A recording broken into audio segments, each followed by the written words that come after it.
নমস্কাৰ আজি এটা নতুন মিনি ব্লগলৈ আপোনালোকক সকলোকে স্বাগতম জনাইছো সানিয়ে গাড়ী পুৰা ব্যস্ত হৈ আছে খেলাত দেখিছেনে তুমি কি খাইছা জিজি ও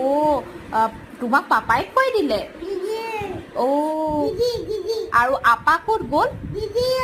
ও আপা ক'ত গ'ল আপা আৰু মুনুবা মুনুক মাতাছো মুনু আৰু এনাই এনাই কোনে খাব অ সানি খাব কেটা খাবা সানি অৰিও কেটা খাবা 5 ও ওয়াও 5 অৰিও খাব অৰিওটো খুলি দিম ঠিক আছে দিয়া কোৱা তাৰ পাছত জানে অফিচৰ পৰা অহা পাছত সানিৰ লগত টাইম স্পেন্ড কৰিছে